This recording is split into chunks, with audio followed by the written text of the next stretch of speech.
Hi everyone, welcome to BIPSS Studio Station. I'm Mohsina Mustafa Miti, currently working as a research assistant at BIPSS. And today I have with me Major General Binoj Basnyat, distinguished strategic analyst from Nepal in our studio.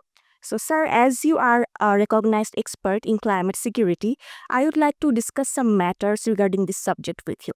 So sir, as climate change intensifies, its impact is no longer just environmental.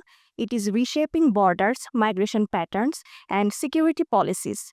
How do you see climate change acting as a threat multiplier in global security, particularly in regions already facing political instability? To answer your question, I think when you look at the climate crisis or climate security, you have to look into two folds. One is the political landscape, and the other side is the climatic or the environmental issue.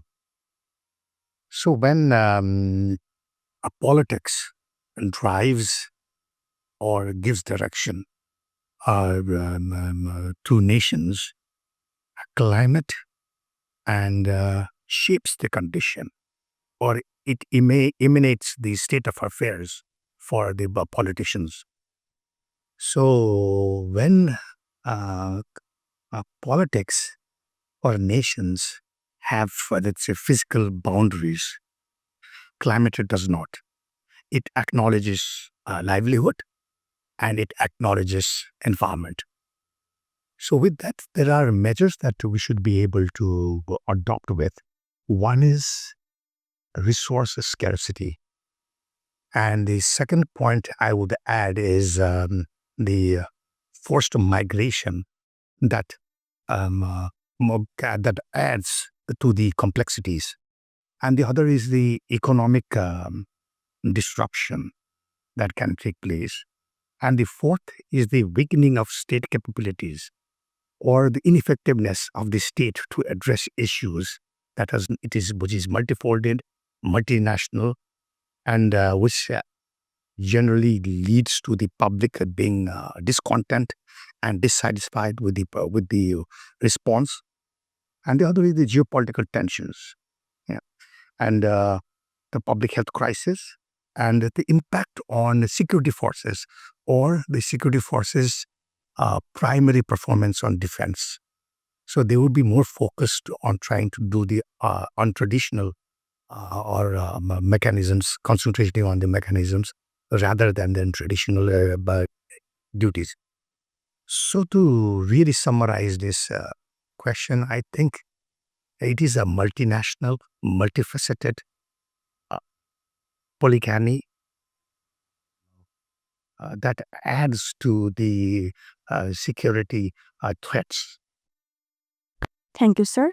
So, moving to our second question, climate induced displacement is on the rise, with millions forced to migrate due to droughts, floods, and rising sea levels. What policies should be in place to address climate migration while ensuring human rights and national security concerns?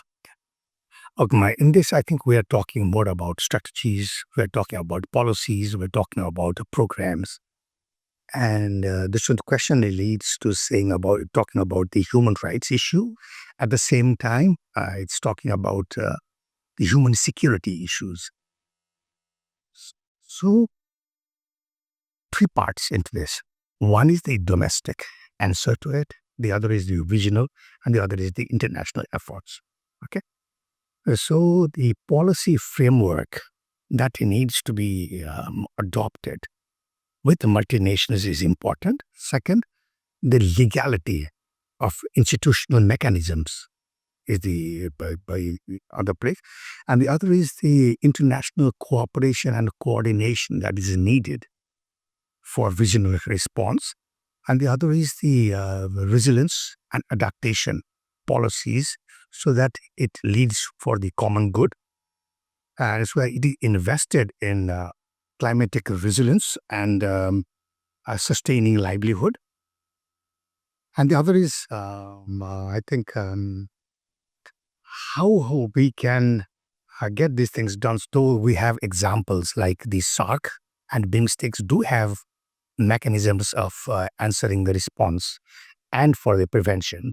But I think more things needs to be done. Countries are increasingly integrating climate risk into their national security strategies. What are some key elements of a strong climate security policy, and how can governments ensure effective implementation? I mean, this has two folds. Okay, one is the national security strategy, and the other is the regional climate security policies. So we're talking about two different things, and the key concepts or the key elements to this is we have to be able to address the risks and to see where that risk, so that the mapping of the risk should be identified.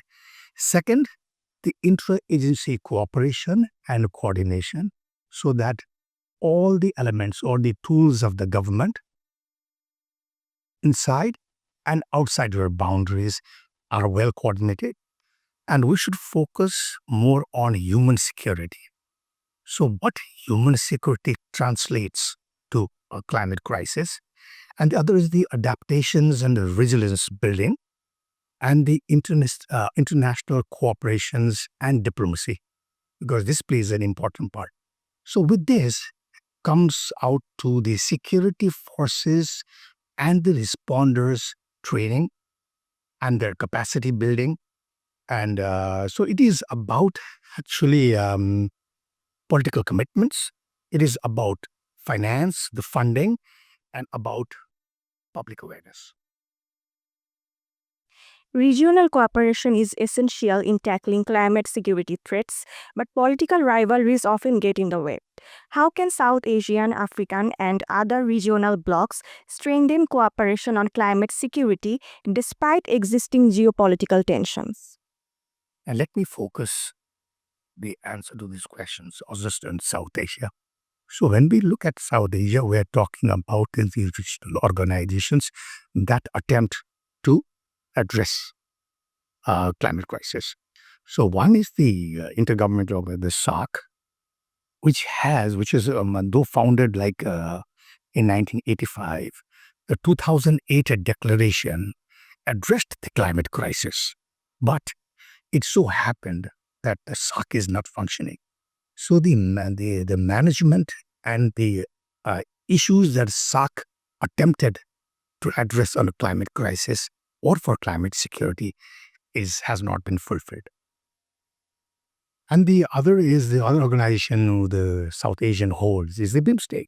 So BIMSTEC does have or has identified um, climate crisis or climate security as a collective effort. So BIMSTEC has a disaster management center. It has a framework for energy cooperation.